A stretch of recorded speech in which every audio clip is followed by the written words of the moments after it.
Alhamdulillah, wassalatu wassalamu ala rasulillah. Segala puji dan puja kehadirat Allah subhanahu wa ta'ala, juga salawat dan taslim kepada Nabi besar Muhammad sallallahu alaihi wa ala alihi wa sahbihi wasallam. Saudaraku seiman, kita akan membahas seperti biasa di hari Kamis siang, bedah buku kita khusus ya, terfokus kepada muslimah, yaitu Kuni Zaujatan Najihah, jadilah istri yang sukses. Dan kita mendapatkan terjemahan dari penerbit di sini, Menuju Rumah Tangga yang Bahagia, ditulis oleh Dr. Najla As-Sayyid Nail. Dan memang poin ini sangat luar biasa gitu, atau bahasan ini sangat luar biasa, karena di saat seorang istri bisa memahami ya betapa besar nikmat Allah pada dirinya karena Allah telah memuliakannya menjadi status istri, itu yang pertama. Terlebih lagi kalau Allah berikan anak hanya menjadi status ibu, di mana anak tersebut terus akan berbakti dengan dia, baik di masa hidupnya ataupun masa meninggalnya. Kemudian dia hanya fokus pada saat berstatus istri kepada satu laki-laki saja, yaitu suaminya. Tentu yang diskala prioritaskan nomor satu dari pelayanan, siapin makannya, minumnya, pakaiannya, hibur dia pada saat dia sedang bersedih, jangan membuat masalah dengan dia ya, dengan terus melakukan itu karena ikhlas ya. Tentu dilakukan ikhlas karena Allah subhanahu wa ta'ala. Maka pada saat meninggal, selain mengerjakan kewajiban-kewajiban agama yang lain seperti sholat 5 waktu, puasa Ramadan, maka dijamin masuk surga. Tiket surga ada di tanganmu, wahai saudariku muslimah, hanya dengan mengabdi dan berbuat baik pada satu orang laki-laki, yaitu suami. Dalam hadis Nabi SAW yang sudah masyhur, tidak ada seorang wanita pun yang meninggal kemudian suaminya ridha, kecuali pasti akan ya, mendapatkan surga, dapat jaminan surga. Ya, makna ridha di sini apa? Ya, artinya suaminya merasa kehilangan, suaminya merasa semasa hidupnya selalu mengabdi. Yang ada adalah pengorbanan yang dia berikan, pengorbanan waktu, hiburan, semuanya dituangkan pada suaminya. Dia hanya boleh berdandan, dia hanya boleh memperlihatkan tubuhnya, dia hanya boleh bercengkrama, ya, berhubungan biologis, ya, menuangkan semua kebutuhan-kebutuhan dasar dia dari makanan, minuman kepada satu laki-laki. Lalu kenapa Anda tidak mengejar poin ini? Kenapa setiap muslimah tidak menyadari hadis Nabi SAW, wanita manapun yang menjaga sholat 5 waktunya, nggak disebutin sunnah. Puasa Ramadannya, nggak disebutin puasa-puasa sunnahnya. Ya. Dan mentaati suaminya, melayani suaminya. Ya. Selama bukan maksiat kepada Allah SWT, kecuali pada saat meninggal dia diseru, dipanggil, dia boleh masuk dari 8 pintu surga yang dia inginkan. Apa yang kita inginkan dari dunia ini teman-teman sekalian? Rumah kita bukan milik kita, hanya status kepemilikan saja. Ya kan? Setelah kita meninggal, dibagi oleh ahli waris, bukan milik kita. Mobil kita juga begitu, tanah kita juga begitu. Semua yang kita miliki di muka bumi yang kita anggap milik kita, itu semuanya akan sirna, kecuali amal soleh kita. Amal soleh ini yang akan membantu kita di kuburan, membantu kita di akhirat. Jadi sangat luar biasa gitu. Kenapa kita tidak renungi sama-sama ini? Kenapa masih ada sosok istri yang terus saja buat masalah dengan suaminya? Terus saja mencari-cari permasalahan yang kadang-kadang tidak ada permasalahan itu. Karena kecurigaan yang tidak jelas, karena kecemburuan buta, ya, karena mendesak suami untuk memenuhi keinginan dia, padahal sebenarnya bukan kebutuhan dasar, sehingga suami harus utang sana sini. Terus saja dia merongrong suaminya, sehingga membuat suami itu selalu terbebani dengan istrinya. Padahal tujuan seorang laki-laki menikah dengan wanita agar mendapatkan ketentraman. Allah subhanahu wa ta'ala menyebutkan dalam Al-Quran, A'udzu billahi minasyaitonir rajim, wa ja'ala bainakum mawaddatan wa rahmah, dalam surah Ar-Rum. Dan Allah menjadikan di antara kalian kasih dan sayang. Ya. Inna fi dzalika laayat. Sesungguhnya pada hal demikian itu terdapat tanda-tanda kebesaran Allah. Kalau kita jalani sesuai dengan syariat Allah subhanahu wa ta'ala. Kapan Anda ikuti syaitan, yang ada di benak adalah kecurigaan full kepada suami. Yang ada adalah pembebanan hal-hal yang di luar kemampuan dia. Ya. Yang ada adalah Anda justru menghalangi dia untuk berdakwah, untuk berjihad, untuk mencari nafkah halal, untuk berbakti dengan orang tuanya. Kenapa semua ini harus terjadi? Kenapa tidak justru Anda menjadi orang yang menjadi pendukung, sehingga Anda panen pahala suami Anda? Satu laki-laki ini saudariku muslimah. Allah subhanahu wa ta'ala membolehkan Anda bahkan melakukan hal-hal yang tidak boleh pada orang lain, termasuk pada ayah sendiri. Seperti masalah terbukanya pakaian seluruhnya, bercengkrama, hubungan biologis, itu luar biasa. Dan Anda hanya boleh punya status anak nanti, menjadi status ibu Anda, dan Anda punya anak, akhirnya Anda mendapatkan ya, status anak. Anda punya anak, itu hanya dari laki-laki ini saja. Sampai kalau ada wanita terceraikan, ya, atau ditinggal meninggal oleh suaminya, ada masa iddah, harus ada pensucian rahim untuk memastikan memang di situ tidak ada sperma, satu-satunya laki-laki yang tadinya boleh menggauli dia. Kalau sudah betul-betul tidak ada, dipastikan lewat masa iddah, baru dia boleh menerima sperma yang lain dari laki-laki yang lain. Coba renungi baik-baik ini muslimah, karena tidak akan bermanfaat buku ini kita bedah. Ya.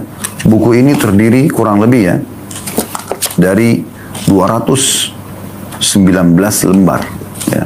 220 lembar buku ini. Dan kita sudah berada di lembar 73. Tidak akan berguna kita terus membacanya kalau Anda hanya menjadikannya sebagai testimoni, seremoni, meramaikan waktu-waktu Anda saja. Oh, saya mau dengar Ustadz ini ceramah apa sih yang disampaikan. Selesai. Tapi tidak ada yang nyantol, tidak ada yang dipraktikin. Itu sayang sekali. Sayang sekali. Semua buku ini 220 lembar hanya untuk membantu Anda bagaimana menjadi seorang sosok istri yang sukses. Istri yang bisa meraih kebahagiaan dunia dan meraih kesempurnaan kebahagiaan di akhirat nanti. Maka renungi baik-baik teman-teman sekalian. Jangan poin demi poin ini berlalu, contoh-contoh ini berlalu, dalil-dalil yang sudah kami sampaikan berlalu tanpa bisa mengubah hidup Anda. Sayang sekali. Ya. Tujuan kita adalah bagaimana membuat Anda yang mengikuti ceramah ini. Kami tidak akan bahas masa lalu Anda. Kami bahas mulai saat kami membedah pengajian ke depan. Di saat kami sudah mengisi pengajian 1 jam, Anda mendapatkan faedah lalu Anda terapkan dalam kehidupan. Terjadi perubahan-perubahan lebih baik dalam pergaulan dengan suami, dalam pelayanan, dalam mengejar ridhonya untuk mengejar ridho Allah subhanahu wa ta'ala. Sehingga pada saat ajal datang, berapa banyak orang yang meninggal bukan karena sakit, masih muda, masih sehat, tapi meninggal dunia. Maka mereka mendapatkan kebahagiaan karena sudah menjalankan tugas selama di dunia. Dan sekali lagi, hanya satu laki-laki ini. Kenapa Anda sia-siakan yang satu ini? Kenapa Anda membuatnya jengkel? Anda menyia-nyiakan waktu pada saat bersama dengan dia. Anda membebankan di luar kemampuan dia. Anda ribut, bertutur kata yang kasar, mata yang melotot, muamalah-muamalah yang buruk padanya. Padahal di dialah tiket surga. Subhanallah. Semoga Allah subhanahu wa ta'ala memberikan hidayah seluruh muslimah, tidak terkecuali. Ya. Terutama tentu kalau kita berdoa seperti ini untuk keluarga kami dan juga keluarga semua bapak dan ikhwan yang mengikuti acara ini dan seluruh muslimah yang mengikuti acara ini, baik siaran secara live ataupun siaran ulang. Semoga kita menjadi orang-orang yang selalu patuh kepada Allah subhanahu wa ta'ala dan Rasulnya Muhammad sallallahu alaihi wasallam, sehingga kita bisa meraih yang terbaik tentunya ya, dari apa yang Allah janjikan di dunia dan juga di akhirat. Ya. Betapa bahagianya seorang wanita pada saat dia bisa mendapatkan cinta suaminya. Suaminya selalu merasa rindu dengan dia kalau sedang tidak di rumah. Selalu merasa hangat dengan sambutan-sambutannya, dengan pengorbanan-pengorbanannya, dengan perhatiannya, dengan pelayanannya. Ya. Dan itu punya nilai plus tersendiri. Ya. Punya nilai plus tersendiri. Melayani suami ibadah. Tapi di saat Anda mengemas pelayanan itu menjadi lebih baik, dengan pakaian yang lebih baik, dengan badan yang lebih wangi, dengan tutur kata yang lebih santun, walaupun tadinya sudah sempurna, tapi Anda coba menyempurnakan lebih jauh lagi, maka itu punya ekstra pahala. Ya, ekstra pahala. Di saat seseorang bangun sholat malam, dia punya kesempatan, dia bangun lalu dia sholat malam. Beda sekali pahalanya dengan orang yang bangun sholat malam, teman-teman sekalian, atau sebelum dia tidur di malam hari, dia sudah siapkan pakaiannya, mukenahnya, sejadahnya. Dia udah niat pada saat dia bangun, dia akan mandi, bersihkan tubuhnya. Kemudian dia selanjutnya memilih surah-surah yang akan dia baca, misalnya. Itu akan beda pahala karena ada kemasan ya terhadap ibadah tersebut. Sudah dapat pahala sholat malam, dapat pula juga pahala dari kemasannya. Inilah sebabnya kenapa Imam Abu Hanifah rahimahullah, beliau kalau mau sholat malam selalu pakai pakaian terbaiknya. Inilah sebabnya kenapa Imam Malik rahimahullah kalau ingin menyampaikan hadis Nabi SAW, beliau mandi dulu, beliau pakai baju terbaik, lalu beliau pakai parfum untuk menyampaikan hadis. Ini sebuah kemasan-kemasan terhadap ibadah yang akan dikerjakan selama itu dibolehkan dalam syariat tentunya. Nah seperti itulah Anda melayani suami. Beda sekali istri yang kreatif, inovatif ya, yang selalu punya ide-ide untuk membahagiakan suami, yang di pikiran dia semenjak suaminya keluar rumah bagaimana nanti dia melakukan inovasi-inovasi yang terbaru dari pakaian, dari sambutan, dari segala macam yang membuat suaminya akan lebih bahagia. Ini nanti dia akan dapat ekstra pahala dari kemasan tersebut. Baik, kita akan masuk teman-teman sekalian pada kesempatan ini di halaman 72, judul yang ditulis oleh penulis, Jadilah Istri-istri yang Cerdas. Ya. Kata beliau di sini penulis, istri-istri yang cerdas adalah istri-istri yang mampu berhiasan dengan sebaik-baiknya tepat pada waktu-waktunya. Terutama pada waktu-waktu yang disebutkan Allah. Titik 2, waktu santai, sebelum fajar, tengah hari, setelah sholat isya, dan ketika suami pulang dari safar.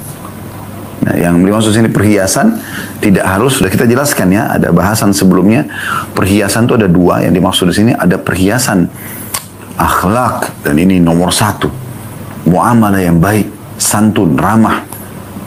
Kemudian perhiasan badan, mandi yang bersih, pakaian yang menarik, yang disukai oleh suami, pakai parfum, perhiasan-perhiasan yang dia suka, ya, supaya dia bisa tergoda untuk selalu menghabiskan waktu bersama Anda. Nah ini yang dimaksud dengan hal tersebut. Dan memang disebutkan ya, dalam surah An-Nur ya, tentang masalah waktu-waktu yang kita sebaiknya memaksimalkan itu. Ya, kurang lebih yang seperti disampaikan oleh beliau di sini, yang tidak boleh orang lain nyelonong masuk ke kamar kita. Kita hanya boleh berdua ya, untuk menghabiskan waktu bersama pasangan. Itu di waktu santai, sebelum fajar, tengah hari, setelah sholat isya, ya. Dan terutama ketika suami pulang dari safar. Karena memang dia butuh untuk disambut dalam kondisi dia letih, capek, dan seterusnya. Selanjutnya beliau mengatakan istri-istri yang cerdas adalah istri-istri yang mampu mencuri hati suaminya. Tanda kutip ya. Janganlah engkau berhias dengan melupakan bau harum. Sebaik-baik parfum ialah air yang suci. Maksudnya sering mandi, ya. Sehingga suami sentuh semua sisi tubuh Anda, tidak ada waunya. Ingat, peka sekali.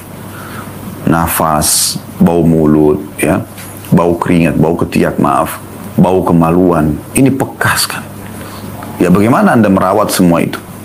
Dan Masya Allah, Tabarakallah, di Indonesia tidak kurang ya kita mendapatkan herbal-herbal atau ramuan tradisional yang tidak haram tentunya secara Islam, lalu kita gunakan gitu ya. Jadi di poin yang pertama kurang lebih ya, paragraf pertama beliau mengingatkan tentang memaksimalkan waktu-waktu bersama suami. Itu istri yang cerdas ya.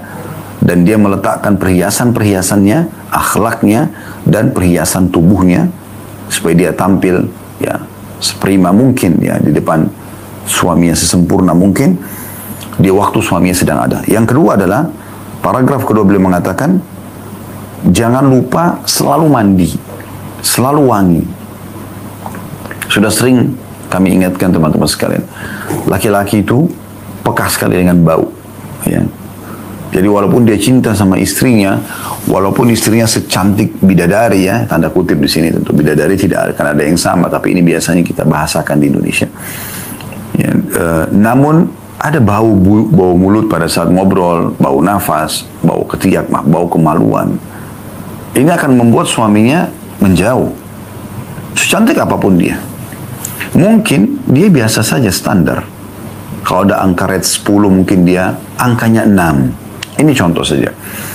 Dari sisi kecantikannya misalnya, postur tubuhnya. Tapi pada saat dekat dengan suami, rambutnya wangi, disisir rapi, penampilan pakaiannya bagus. Karena itu bisa saja membuat orang jadi tertarik. Kan itu. Kalau bisa digabungkan keduanya sangat luar biasa. Allah berikan kelebihan fisik, paras wajah, diikuti dengan wangi dan rapi, itu luar biasa. Nah, Anda sendiri senang, Anda sendiri bahagia. Orang di sekitar Anda juga senang, yaitu suami Anda. Plus lagi Anda dapat pahala dan mendapatkan balasan dan ganjaran nanti di akhirat. Kenapa tidak dilakukan? Ingat, saya berharap semua yang ikuti acara ini teman-teman, live ataupun siaran ulang, jangan ini berlalu begitu saja. Jangan ini berlalu begitu saja. Tetapi bagaimana kita mengambil faedah-faedah. Tidak usah lihat saya ngomong, tapi kalau apa yang Anda dengarkan ini menyentuh hati Anda, terapkan. Allah lah yang telah menyampaikan dalam hati Anda, karena ini hidayah. Kemudian selanjutnya paragraf ketiga beliau mengatakan istri-istri yang cerdas adalah istri yang senantiasa memperbaharui perhiasan. Ia mengetahui perhiasan yang terpenting, perhiasan yang hakiki terletak pada kebersihannya, keindahannya, dan bau harumnya. Jadi setelah menjelaskan di paragraf pertama tentang masalah memaksimalkan waktu-waktu bersama suami, terutama di saat santai, di waktu mau istirahat dan segala macam. Kemudian jangan lupa selalu mandi. Lalu beliau mengatakan dan memperbaharuinya. Di paragraf ketiga. Apa maksud memperbarui teman-teman sekalian? Banyak di antara istri. Mereka pada saat mau berhubungan biologis atau ketemu sama suami, misalnya mereka mandi. Mereka rasa bersih, mereka sikat gigi, mereka pakai mouthwash, mungkin mereka pakai roll on, pakai segala macam parfum. Suami mungkin datang sejam lagi, misal contoh. Lalu kemudian dia pikir dia sudah bersih. Tapi selama 1 jam dia nunggu itu dia sempat nyemil, ya dia sempat beraktivitas gitu kan. Jadi persentase yang tadinya maksimal dia akan melayani suaminya bisa berkurang tentunya dengan aktivitas itu ya. Maka tidak ada salahnya memperbaharuinya, kembali menyemprot parfum, kembali pada saat suami sudah datang menyikat gigi, ya, kembali menyisir rambut lagi, menata rapi. Demikian juga pada saat selesai berinteraksi. Mungkin Anda dengan rapinya, dengan wanginya suami Anda, tiba-tiba saya tertarik lalu menarik Anda ya untuk berhubungan biologis misalnya, bercengkrama. Setelah selesai itu jangan Anda pikir, oh sudah selesai tugas saya. Enggak. Bagaimana Anda memperbaharuinya? Dalam arti kata, Anda seketika setelah selesai, Anda langsung masuk di kamar mandi. Maaf, Anda cebok, Anda bersihkan diri Anda lagi kembali. Kalau perlu Anda mandi segar, sekalian niat mandi junub. Ya. Atau kalau tidak Anda bersihkan saja kemaluan, segala macam. Ini maaf, saya bicara sedikit agak peka, tapi Anda contoh, Anda bisa renungi. Ya. Setelah Anda bersih wangi, Anda dandan kembali ya dengan cepat ya, rambut dirapikan segala macam, keluar dalam kondisi fresh kembali, ketemu dengan suami. Mungkin suami baru masuk kamar mandi keluar, temukan Masya Allah ranjang sudah rapi, istrinya sudah rapi kembali seperti tadi sebelum berhubungan biologis. Kami sebagai laki-laki mendapatkan kepuasan tersendiri di situ, ya. Tapi banyak di antara muslimah tidak, ya sudahlah, saya udah begini sudah selesai, yang penting saya sudah dandan. Kadang-kadang suaminya pun mungkin kalau ada yang sedikit tidak menggunakan perasaan, dia gunakan akal, dia akan mengatakan, kok agak bau nggak sikat gigi ya? Misal, lalu dia mengatakan, oh sudah kok, tadi 1 jam yang lalu. Itu kan 1 jam yang lalu. Ya. Ada bahkan yang tiba-tiba tersinggung. Ya, udah tiba-tiba meninggalkan suaminya, tiba-tiba apalah, cemberut, tiba-tiba menangis atau apa saja. Ini tidak menyelesaikan permasalahan, padahal sebenarnya suami mengucapkan itu tujuannya apa? Supaya dia bisa menikmati kan? Itu tujuannya, nggak lebih daripada itu. Lalu kenapa Anda tidak paham masalah ini? Pembaharuan ini penting. Parfum diberikan suami pakai, tapi untuk dia. Gitu kan? Bukan untuk tamu-tamu Anda, bukan untuk Anda pajang di kamar. Tapi dipakai. Bisa berulang kali dipakai. Kan seperti itu. Ya. Kemudian paragraf selanjutnya beliau mengatakan, istri-istri yang cerdas ialah yang bersikap fleksibel dalam memakai kosmetika dengan cara yang benar. Tiada salahnya ia membaca panduan mengenai hal itu supaya ia tidak berlebihan dalam menggunakannya. Istri yang cerdas ialah yang senantiasa membersihkan kulitnya dengan baik. Nah, jadi di paragraf selanjutnya ini beliau menjelaskan tentang masalah bagaimana kita proporsional ya dan profesional sekaligus dalam menggunakan kosmetika. Jangan sampai Anda hanya menonton sebuah cuplikan di YouTube lalu Anda ikutin, padahal sebenarnya itu mungkin tidak disukai oleh suami Anda. Misal terlalu menor misalnya. Ya. Atau Anda memaksakan diri tampil seperti orang yang Anda lihat. Sehingga Anda coba dandan supaya matanya mirip sama orang itu, bibirnya segala macam, sampai Anda suntik, Anda ini, Anda itu. Padahal sebenarnya mungkin tidak disukai oleh suami. Dan memang nyata itu. Allah subhanahu wa ta'ala bisa membuat suami Anda tidak suka. Ini harus difahami baik-baik. Ya. Oleh karena itu kita harus pekah ya, memahami masalah ini. Kita harus pekah memahami masalah ini. Jadi wahai muslimah, sebenarnya situasi dan kondisi rumah, kenyamanannya, ketentramannya, ya, yang membuat suami dan anak-anak Anda betah di tangan Anda sekarang. Semuanya pengelolaan rumah itu Allah serahkan pada Anda. Kalau Anda bisa menatanya dengan rapi, Anda bisa menatanya dengan wangi, dengan benar, dengan sempurna, dan tepat, maka tanpa ada bicara, suami Anda akan selalu betah di rumah. Dia setiap kerja ingin segera pulang, gitu kan. Anak-anak juga begitu. Seringnya ada kejutan-kejutan dari suami dengan membawakan hadiah misalnya. Itu berarti menandakan dia nyaman. Ya. Tapi di saat Anda tidak peduli sama sekali, anak-anak berantakan, pada saat menghadap dengan ayahnya, rambutnya bau, pakaiannya kotor. Kenapa enggak sebelum ayahnya pulang sudah didandani anak-anak itu dengan rapi, dengan bersih, sehingga pada saat bermain sama ayahnya merasa, oh dirawat ya anak saya. Kenapa Anda tidak nata rumah dengan rapi sebelum suami datang? Anda tahu jam sekian suami akan datang, Anda rapikan semuanya. Serapi mungkin. Mata manusia semua normal, suka dengan penataan yang rapi, yang bersih, ya. Bantal-bantal diperhatikan di sofa, karpet, ya, gorden ditata dengan rapi. Semua membuat semua sisi yang dilihat oleh suami rapi. Masuk kamar mandi, ada aroma terapi yang baunya memang yang suami suka misalnya. Ada penataan sampo, sabun, semuanya dengan rapi. Tulisannya dihadapkan ke depan. Penataan pun berpengaruh gitu. Ya Allah wa'alam kalau ada di antara laki-laki yang tidak sepekah saya. Tapi saya pribadi seperti itu ya. Sehingga saya bisa menilai istri saya, oh ini dia rapi orangnya. Atau ini tidak, maka saya berikan masukan. Sampai pada tingkat penataan-penataan di kamar mandi pun saya melihat, saya menilai. Penataan ranjang, spray, penataan benda-benda di rumah. Karena saya ingin dia sesempurna mungkin tampil di hadapan saya. Karena saya dihalalkan oleh Allah hanya pada dia. Dan poligami pun hanya kepada wanita-wanita ini. Tidak ada lagi orang lain. Tidak boleh saya sibuk dengan wanita lain atau istri yang tidak halal. Atau istri orang lain yang tidak halal tentunya. Maka kita harus maksimal di sini. Oleh karena itu, wahai muslimah, sadari poin ini. Ya, proporsional. Jangan sampai berlebihan. Ada kadang-kadang istri dandam semaunya dia. Suaminya nggak suka mungkin. Berlebihan. Sehingga pada suaminya ingatkan, oh dia tersinggung gitu. Maunya suaminya terima. Ini bahaya sekali. Ada di antara orang yang kami kenal bercerai hanya karena suaminya suka dia rambut panjang tapi dia suka pendek. Dan kalau diingatkan oleh suaminya dengan baik-baik, tersinggung. Tiba-tiba udah 2 hari nggak ngomong sama istri, sama suami dan seterusnya. Akhirnya bercerai. Lalu apa yang didapatkan setelah bercerai? Mencari suami baru? Karena sama laki-laki. Standarisasinya ada, gitu kan? Maka ini poin harus diperhatikan. Selanjutnya beliau mengatakan, perhatikanlah kebersihan dirimu. Ini subjudul lain ya. Beliau mengatakan sebagian istri-istri ada yang tidak memperhatikan kebersihan diri dan perhiasannya. Di dalam rumah rambutnya terlihat acak-acakan atau diabaikan. Ia menyambut suaminya dengan aroma dapur dan masih dengan pakaian yang dikenakannya ketika melakukan pekerjaan-pekerjaan rumah tangga. Ia tidak menghiraukan rupa cantiknya yang dulu dilihat suaminya di awal-awal membina rumah tangga. Maka ini beliau sisipkan di poin yang tadi ya, menjadi istri-istri cerdas dengan cara ini. Anda bayangkan lebih dari 5 paragraf ya, 6 paragraf berarti total ya, betul, lebih dari 5 paragraf, ada 6 tepatnya paragraf, semuanya berbicara tentang bagaimana Anda merawat diri Anda, bagaimana Anda tampil lebih maksimal kepada suami. Nah ini poin yang harus diperhatikan baik-baik. Lalu beliau angkat sebuah subjudul yang lain, simposium di Universitas Amerika.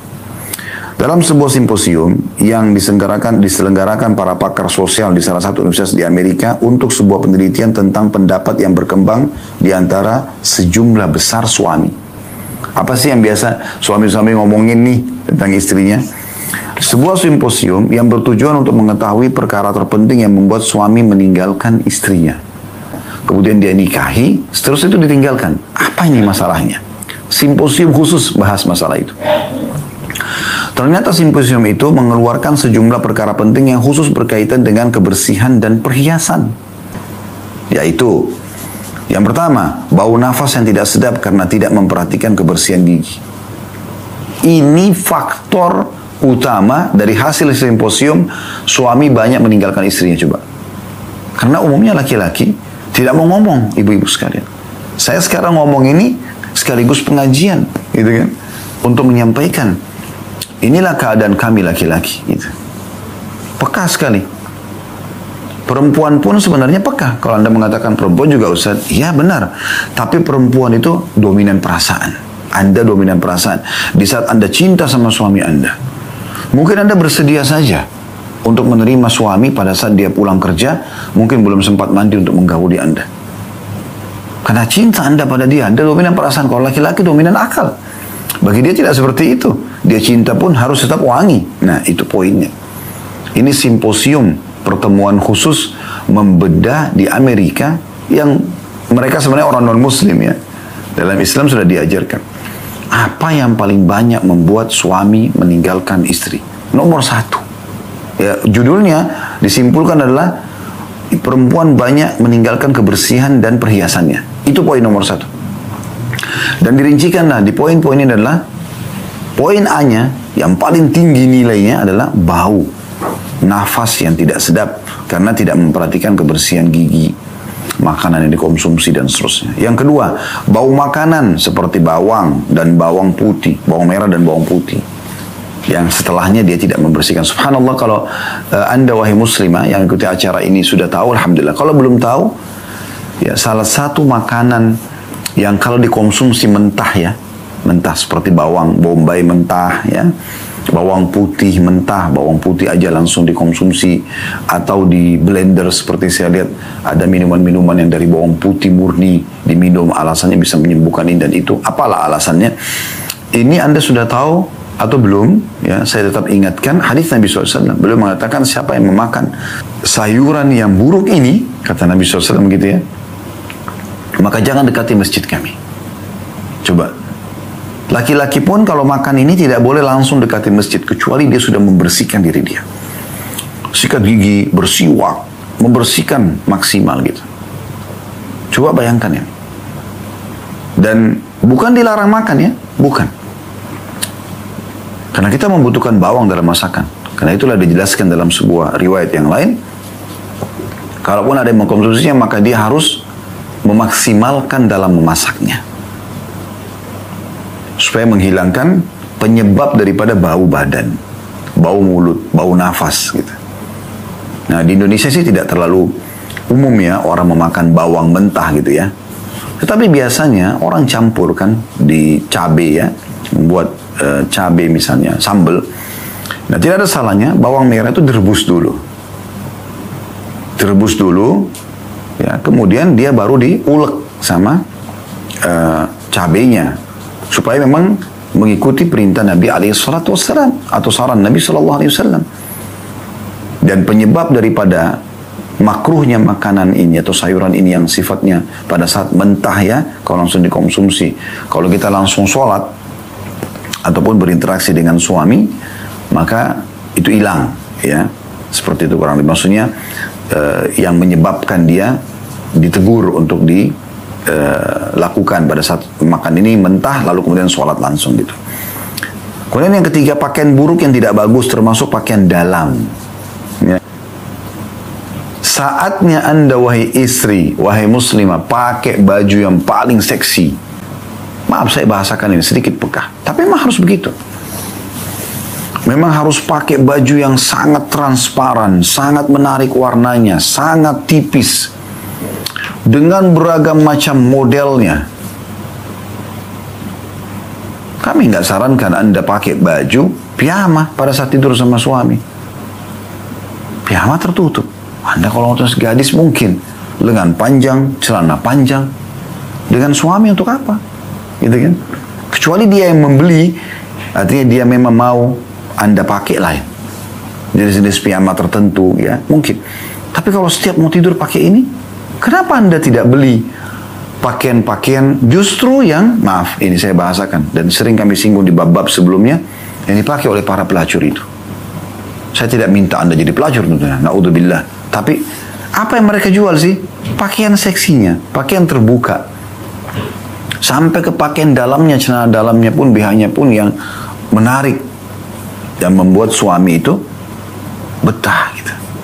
Mau memang suka melihat, karena dia tidak biasa melihatnya. Kecuali Anda diranjang gitu.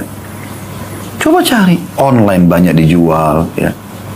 Dan kalau perlu sebelum beli supaya menarik, Anda kirimkan. Saya kok buka di toko online ada pakaian ini, suka nggak? Begitu dia kasih tanda love, tanda suka, tersenyum, udah Anda langsung beli. Cuci, malamnya Anda sudah pakai. Kecuali kalau emang harus diorder 2-3 hari. Ya. Dan itu Anda punya koleksi di situ. Sebagaimana Anda punya koleksi parfum. Itu ya di depan dia, selain tidur pun Anda juga punya baju-baju di rumah yang dia suka. Ini peka, ini simposium, ini ya, betul-betul simposium penelitian. Mereka diskusikan, para pakarnya berbicara gitu. Pakaian yang tidak bagus atau termasuk pakaian dalam. Yang keempat, berlebihan dalam menggunakan kosmetika pada wajah dalam jumlah besar.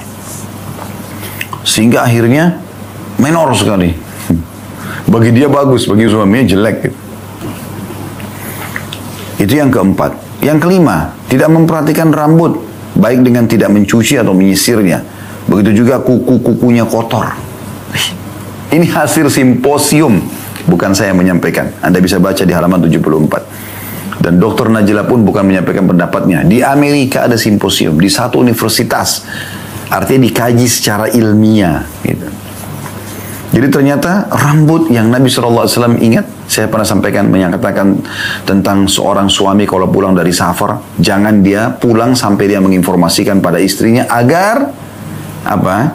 Istrinya sempat menyisir rambutnya dan mencukur bulu kemaluannya. Coba, ini syariat penyampaian Nabi SAW yang kadang-kadang orang anggap, masa sepekah itu sih. Nah, coba lihat. Ini dikuatkan dengan hasil simposium. Rambut selalu disisir, pakai yang wangi, sehingga pada saat suami sentuh, halus, lembut rambutnya. Pada saat di dekapannya, dia merasa nyaman mengelus rambut itu. Ya. Dia pada saat mengecup kepala Anda, dia mencium bau yang wangi, bukan bau keringat. Ingat, di poin sebelumnya berkaitan. Perbaharui. Jangan tadi pagi sudah pakai sampo, ketemu suami malam, udah saya kan sudah pakai sampo tadi pagi. Itu tadi pagi, Bu. Udah selesai urusannya tadi pagi itu. Anda sudah aktivitas seharian. Di saat dia sebelum datang beberapa menit, Anda di situ membersihkan diri Anda. Atau setengah jam sebelum Anda sudah masuk. Anda tahu Anda butuh setengah jam dalam pembersihan segala macam. Jadi pas dia datang, Anda keluar dalam kondisi Anda sangat fresh, segar. Tubuh Anda pun, kulit Anda sangat segar karena baru tersentuh dengan air. Anda sangat wangi, berpenampilan maksimal. Itu luar biasa. Jangan heran kalau Anda tiba-tiba langsung digauli oleh suami Anda.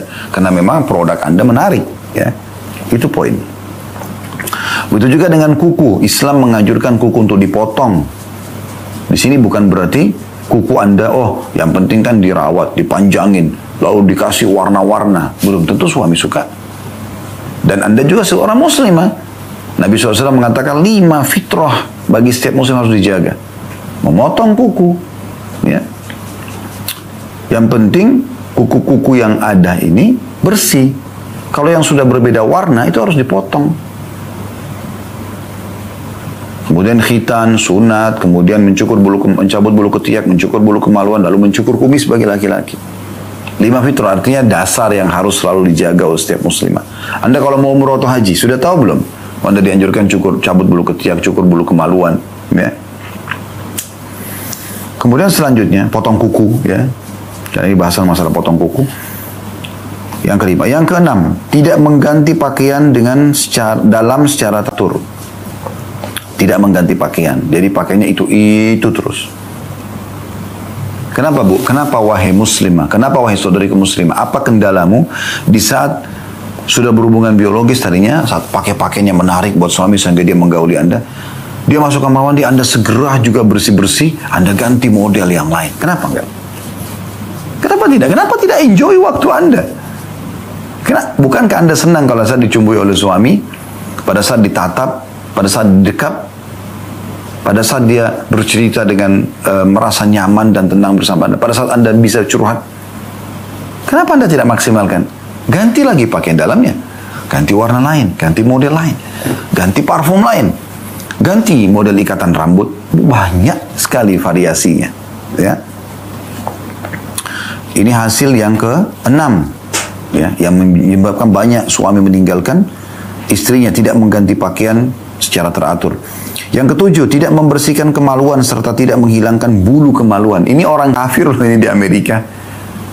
Padahal mereka itu biasa cuek aja. Sunnah Nabi SAW mencukur kemaluan, bersih kemaluan dari bulu itu. Ketiak juga bersih. Karena tempat-tempat ini kan peka, kadang-kadang kita keringatan. Nah, bulu itu bisa menampung bau-bau yang tidak sedap. Itu yang ketujuh. Yang kedelapan, tidak memperhatikan mandi sehingga menambah bau keringat yang tidak sedap. 8 poin ini yang menyebabkan banyak di antara suami meninggalkan istrinya. Rincian daripada 8 poin hasil simposium di Universitas di Amerika yang ditulis oleh dokter atau diangkat oleh Dr. Najla. Beliau mengatakan setelah menyebutkan 8 poin tadi, seorang istri hendaknya berdandan, berhias, dan memperhatikan kebersihan diri, rumah, dan semua hal yang berkaitan dengan dirinya. Dari dirinya, semua berhubungan dengan dirinya, ya. Dari rambut sampai ujung kuku kakinya. Kemudian yang dia gunakan, yang dia kenakan dari perhiasan dan pakaian, parfum yang dia pakai, kemudian pindah ke rumah. Sini dikatakan kan memperhatikan kebersihan diri, kemudian rumah. Bukan cuma dirinya, tapi rumah. Karena banyak wanita berhasil dia di poin membersihkan dirinya, tapi dia lupa poin lain, masalah penataan rumah. Semua sisi rumah jangan sampai suami melihat ada celah yang dia bisa menilai Anda negatif. Buat senyaman mungkin. Gitu kan. Ini tentu Anda harus menjadikan sebuah habit, kebiasaan ya.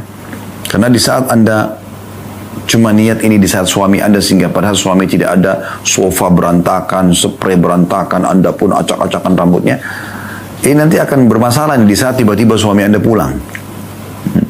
Saat tiba-tiba dia minta video call. Ya. Di saat tiba-tiba dia ingin bicara atau telepon video call sama anaknya. Ini kan jadi masalah semua gitu. Ya. Beliau mengatakan, jangan lupa bahwa ia adalah perempuan yang kodratnya untuk mempercantik, membersihkan, dan memperindah diri. Ini kodrat wanita. Makanya Anda suka dandan, suka lihat diri Anda di kaca. Itu biasa. Kodrat itu Allah ciptakan. Di rumahnya, ia adalah seorang arsitek hebat yang peka perasaan. Memiliki cita rasa yang indah. Ya. Mencintai kebersihan dan rindu pada kecantikan. La ilaha illallah. Bahasanya peka sekali wanita ini. Dr. Najla ini. Andai saja setiap muslimah memahami ini luar biasa gitu. Saya ulangi ya. Di rumahnya, mau itu kontrakan, mau itu kos-kosan, mau itu satu unit apartemen kecil, mau itu rumah kecil, mau rumah yang besar. Di rumahnya, ia, si istri, adalah seorang arsitek yang hebat. Tahu bagaimana arsitek itu teman-teman sekalian? Maaf, bukan menggurui ya kalau ada teman-teman arsitek yang mengikuti. Tapi dia selalu melihat mana bangunan yang gambar, bangunan yang fisik, bangunan yang lebih cantik dan lebih indah, yang lebih menarik supaya dia gambar lagi. Dia buat lagi yang baru. Jadi selalu seperti itu. Dia seperti seorang arsitek yang hebat. Nah, pada saat suaminya datang, terasa suasana beda sekali rumah. Wanginya, penataannya bersih, luar biasa. Apa yang dijual oleh hotel, teman-teman sekalian? Kenapa orang banyak, misalnya contoh di Jakarta aja, di weekend mereka keluar rekreasi ke hotel. Ngapain ke hotel buang uang jutaan? Satu kota. Kita bukan sedang safar gitu kan. Apa yang dijual oleh hotel? Suasananya. Nyaman, tentram, wangi, bersih. Padahal dari kamar rumah ke kamar sana. Kenapa Anda tidak buat kamar Anda atau rumah Anda seperti hotel? Kita bukan bicara masalah biaya kok. Masalah tes. Masalah tadi dikatakan di sini, memiliki cita rasa yang indah. Daripada Anda tonton omong kosong, cuplikan-cuplikan sinetron, film yang bisa mengurangi iman Anda, tontonlah. Ya, desain-desain rumah, desain kamar, gorden, penataan unik yang mewah, elegan. Kita tinggal ketik begitu di Google, keluar semua gambarnya. Di YouTube keluar cuplikan-cuplikannya.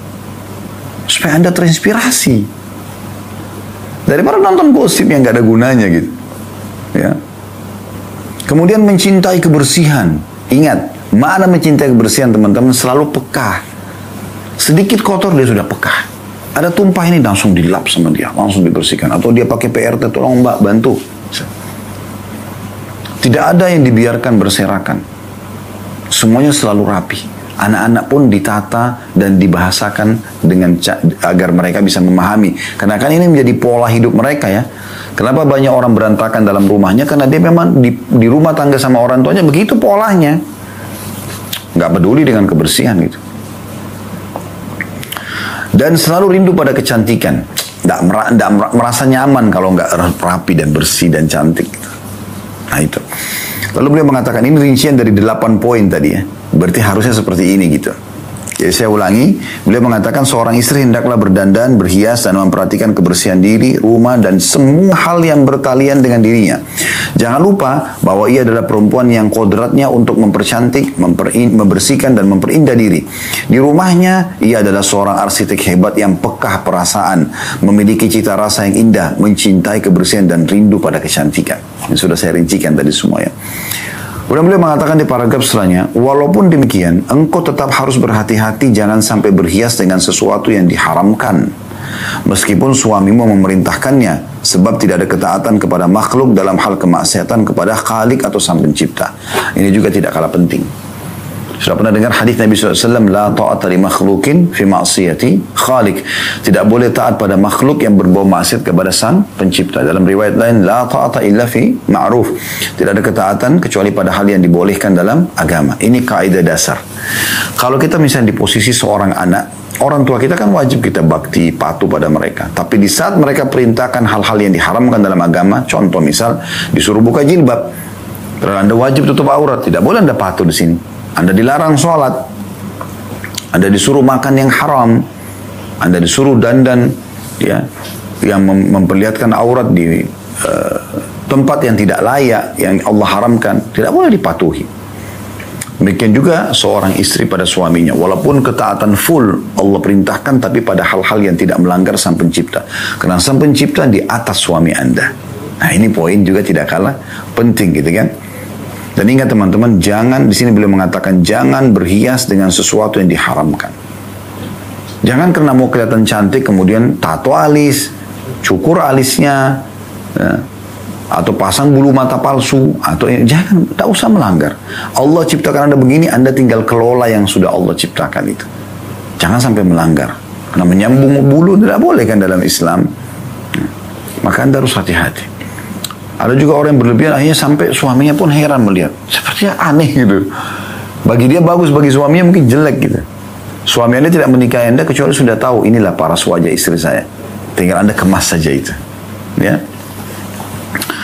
Kemudian di paragraf selanjutnya, di antara perhiasan diharamkan ialah nams, yaitu menghilangkan bulu alis. Ya. Atau al-wasl, yaitu menyambung rambut dengan rambut lainnya.